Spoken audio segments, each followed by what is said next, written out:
Friends, நான் ரஞ்சன் பேசுகிறேன். நிறைய பேர் என்கிட்ட பல்ஸ் ஆக்சிமீட்டர் பற்றி வீடியோ போட சொல்லியிருந்தீங்க. ஏன்னா இந்த கோவிட் டைமில் வந்து எல்லாருமே வந்து வீட்டில் தான் ஹோம் ஐசோலேஷன் ஹோம் ட்ரீட்மெண்ட் எடுத்துக்கிறாங்க. அப்படி இருக்கிறதுனால நிறைய பேர் வந்து இந்த பல்ஸ் ஆக்சிமீட்டர் வாங்கி வச்சுக்கிறாங்க.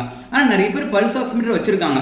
ஆனால் இந்த பல்ஸ் ஆக்சிமீட்டர் எதுக்கு நம்ம யூஸ் பண்ணுறோம், எப்படி யூஸ் பண்ணுறது, இதோட பலன் என்ன நிறைய பேருக்கு தெரியல. சும்மா நிறைய பேர் சொன்னதுக்காக நானும் பல்ஸ் ஆக்சிமீட்டர் வாங்கிட்டு கையில் கனெக்ட் பண்ணி நானும் செக் பண்ணிக்கிறேன் அப்படின்னு நினச்சிட்டு இருக்கீங்க. ஆனால் இந்த பல்ஸ் ஆக்சிமீட்டர் எதுக்கு நீங்கள் யூஸ் பண்ணுறீங்க, இது எப்படி யூஸ் பண்ணுறதுன்றது ரொம்ப ரொம்ப முக்கியம். ஸோ அதை பற்றி எல்லாமே இந்த வீடியோவில் நான் சொல்ல போகிறேன் நண்பர்களே. ஸோ அதுக்கு நீங்கள் சேனல் சப்ஸ்கிரைப் பண்ணலன்னா மறக்காம சப்ஸ்கிரைப் பண்ண நண்பர்களே. கொரோனா வைரஸ் பற்றி நிறைய வீடியோ மேக் பண்ணிட்டு இருக்கேன். ஸோ தயவுசெய்து சேனல் சப்போர்ட் பண்ணுங்க. கோவிட் பற்றி என்ன டவுட் இருந்தாலும் கீழே இன்ஸ்டாகிராமில் கூட எனக்கு மெசேஜ் பண்ணலாம்.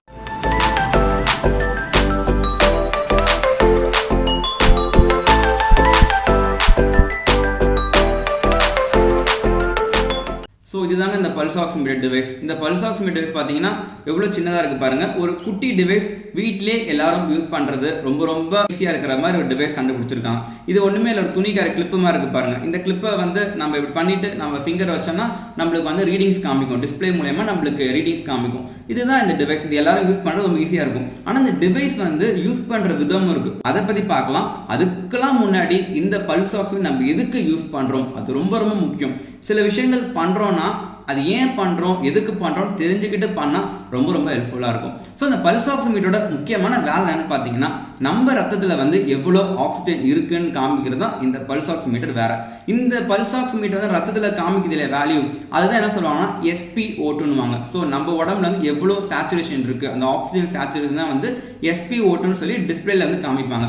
ஹாஸ்பிட்டல் போன உடனே ஒரு எமர்ஜென்சியாக போகிறோம்னா டக்குன்னு நம்ம கையில் கனெக்ட் பண்ணுற விஷயம்னு பார்த்தீங்கன்னா இந்த பல்ஸ் ஆக்சிமீட்டர் தான். ஏன்னா நம்ம ரத்தத்தில் வந்து எவ்வளோ ஆக்சிஜன் இருக்குன்றது ரொம்ப ரொம்ப முக்கியம். ஆக்சிஜன் இல்லாம நம்மளால உயிர் வாழ முடியுமா? உயிர் வாழ முடியாது. இந்த ஆக்சிஜன் நம்ம இன்ஹேல் பண்றோம். இன்ஹேல் பண்றப்ப நம்ம நுரையீரலுக்கு போகுது. நுரையீரல் போனதுக்கு அப்புறம் நுரையீரல்ல இருந்து இதயத்துக்கு போகுது. இதயோட வேலை என்ன? நம்ம உடம்புல இருக்க எல்லா பகுதிக்கும் ரத்தத்தை சப்ளை பண்றது, அதான் வேலை. ஸோ இந்த ரத்தம் கூட வந்து ஒரு ஹீமோகுளோபின் ஒரு காம்பவுண்ட் போகும். இந்த ஹீமோகுளோபின் காம்பவுண்ட் தான் வந்து இந்த ஆக்சிஜன் வந்து கேரி பண்ணிட்டு போகுங்க. ஒண்ணுமே புரியலையா? ஸோ சிம்பிளா சொல்றேன். ஸோ இந்த ரத்த குழாய் இருக்குல்ல, இந்த ரத்த குழாய் தான் வந்து ஒரு ரோடுன்னு வச்சுக்கோங்களேன். ஆக்சிஜன் வந்து இந்த ரத்தத்துல போறதுக்கு அப்படியே போக முடியாது, ஒரு வண்டி தேவைப்படுது. ஸோ இந்த ஹீமோகுளோபின் ஹெச்பினால, இந்த ஹெச்பிஓ தான் வந்து நம்ம ஒரு கார்னு வச்சுக்கோங்களேன். ஸோ இந்த ஹீமோகுளோபின் தான் ஒரு கார். இந்த கார் வந்து ரோட்ல டிராவல் பண்ணிட்டே இருக்கு. இந்த காருக்கு மேல இல்ல காருக்கு உள்ளார வந்து இந்த ஆக்சிஜன்லாம் போய் ஒட்டிட்டு இந்த கார் கூட டிராவல் பண்ணிட்டு இருக்கு. ஸோ நம்ம ரத்தத்துல வந்து இந்த ஹீமோகுளோபின் போகுதுன்னா இந்த ஹீமோகுளோபின் கூட ஆக்சிஜன் உட்காந்துட்டு ஆக்சிஜன் கேரி பண்ணிட்டு போகும். இதுதான் நம்ம உடம்புல வந்து நார்மலா நடக்கிற மெக்கானிசம். ஆனா சில ஹீமோகுளோபின் சில கார்ல வந்து ஆக்சிஜன் கேரி பண்ணிட்டு போகாது. ஆக்சிஜன் ஏற்றாது, வரக்கூடாது போன்னு சொல்லிடும். அது மாதிரி பட்சத்தில் அதை என்ன சொல்லுவாங்கன்னு பார்த்தீங்கன்னா டிஆக்சி ஹீமோகுளோபின். ஸோ இப்போ ஆக்சிஜன் கூட வந்து ஹீமோகுளோபின் மிங்கிள் ஆச்சுன்னா ஆக்சி ஹீமோகுளோபின். இதே ஆக்சிஜன் கூட வந்து இந்த ஹீமோகுளோபின் மிங்கிள் ஆகலன்னா டிஆக்சி ஹீமோகுளோபின். அது மாதிரி இந்த டிஆக்சி ஹீமோகுளோபின் ஆக்சி ஹீமோகுளோபின் நம்ம ரத்தத்தில் போயிட்டு இருக்கிறப்ப இந்த பல்ஸ் ஆக்சிமீட்டர் கண்டுபிடிக்குது. எப்படி கண்டுபிடிக்குதுன்னு பார்த்தீங்கன்னா, இது ஆன் பண்ணாலே தெரியும். பார்த்தீங்கன்னா ரெட் கலர் லைட் இருக்கு, தெரியுதா? இந்த ரெட் கலர் லைட் தான் வந்து ரெட் லைட் இல்லைன்னா வந்து இன்ஃப்ராரெட் லைட்னுவாங்க. இந்த லைட் என்ன பண்ணுது பார்த்தீங்கன்னா, இங்கேருந்து லைட் சோர்ஸ் வருது. லைட் சோர்ஸ் வந்ததுக்கப்புறம் மேலே பார்த்தீங்கன்னா லைட் டிடெக்டார்னு ஒன்று இருக்கும். இது மேலே இங்கே இருக்கும். ஸோ இப்போ வந்து நீங்கள் வந்து இந்த கிளிப்பில் வந்து உங்கள் விரலில் வந்து நீங்கள் இதுக்குள்ளே வைக்கிறப்ப இந்த லைட்டு வந்து உங்கள் ஃபிங்கர் வழியாக பாஸ் ஆகுது. என்னோட தம் பாருங்க, லைட் அடிக்குது, தெரியுதுங்களா?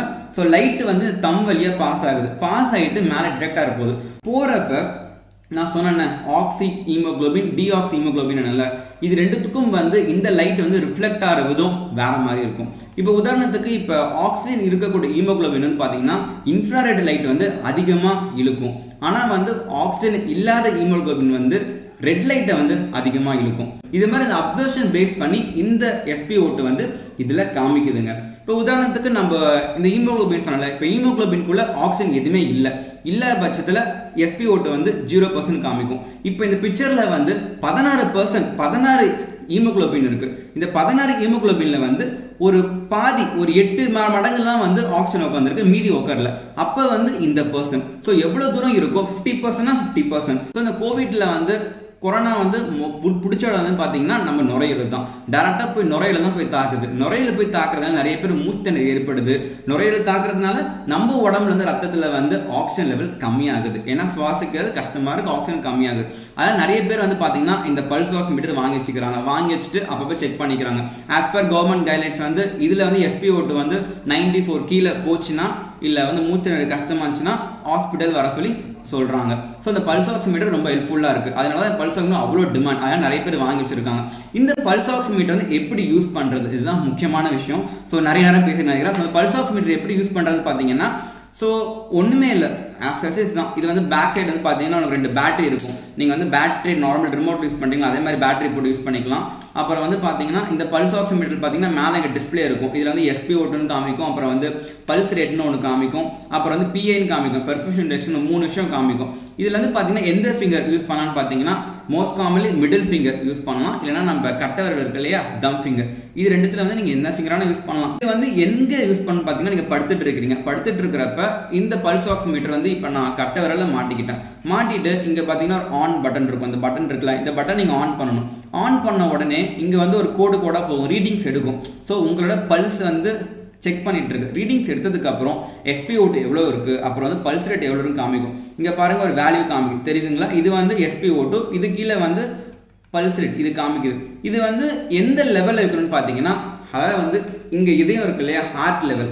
இந்த ஹார்ட் லெவலில் தான் இந்த பல்ஸ் ஆக்சிமீட்டர் இருக்கணும். ஸோ நீங்கள் படுத்துட்டு இருக்கிறப்ப சிம்பிளாக உங்கள் கையை வந்து இப்படி வச்சுட்டு அப்படியே நீங்கள் படுத்துட்டு இருங்க. இன்னொரு முக்கியமான விஷயம், நீங்கள் கை வந்து விரலை மூவ்மெண்ட் பண்ணக்கூடாதுங்க. மூவ்மெண்ட் பண்ணால் உங்களுக்கு வேல்யூ ரொம்ப தப்பாக காமிக்கும். ஸோ நீங்கள் மூவ்மெண்ட் பண்ணக்கூடாது. ஸோ ஒரு இடத்துல வந்து படுத்துட்டு இருக்கிறப்ப ஒரு இடத்துல வச்சுட்டு இருங்க. வச்சுட்டு இருந்ததுக்கப்புறம் 1 நிமிஷம் வந்து நீங்கள் வெயிட் பண்ணணும். 1 நிமிஷம் வெயிட் பண்ணதுக்கப்புறம் ஒரு பாயிண்ட்ல வந்து உங்கள் வேல்யூ வந்து ஸ்டேபிள் ஆகும். அந்த வேல்யூ நோட் பண்ணுங்க. ஸோ இப்போ கனெக்ட் பண்ண உடனே கொஞ்சம் நேரத்தில் காமிக்கிறத நீங்கள் நோட் பண்ணாதீங்க. இப்போ வந்து இப்போ 93 காமிக்குது. 93 வந்து காமிக்குதுன்னா 93 பிளிங்க் ஆகுது. 93ன்றது ஆஸ்பர் வந்து 94 கீழே போச்சுனாலே பிளிங்க் ஆகும். இப்போ எனக்கு வந்து 93 இருக்கு, ஏன்னா நான் பொசிஷன் மாற்றிட்டு இருக்கேன், விரல் மாற்றிட்டு இருக்கேன்ல, அதனால் 93 அதனால் பிளிங்க் ஆகுது எனக்கு.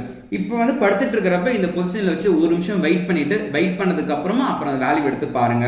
அப்புறம் இன்கேஸ் ரொம்ப வேல்யூ கம்மியாக இருக்கிறனால உங்களுக்கு அந்த செல்ஃப் ப்ரோனிங் இந்த டெக்னிக் வந்து நான் முன்னாடி வீடியோவில் போட்டிருந்தேன், பார்க்காட்டையும் பாருங்க. அந்த செல்ஃப் ப்ரோனிங் டெக்னிக் ஃபாலோ பண்ணுறப்ப உங்களுக்கு SpO2 வந்து அதிகமாகிறதுக்கு வாய்ப்பு அதிகமாக இருக்கு. ஸோ இன்னொரு விஷயம் என்னன்னு பார்த்தீங்கன்னா, இந்த வேல்யூ வந்து எப்போ தப்பாக காமிக்கும் அது மாதிரி பார்த்தீங்கன்னா, எஸ்பெஷலி வந்து கேர்ள்ஸ் வந்து நிறைய பேர் வந்து விரல்ல வந்து இந்த நெயில் பாலிஷ் வச்சுருப்பாங்க.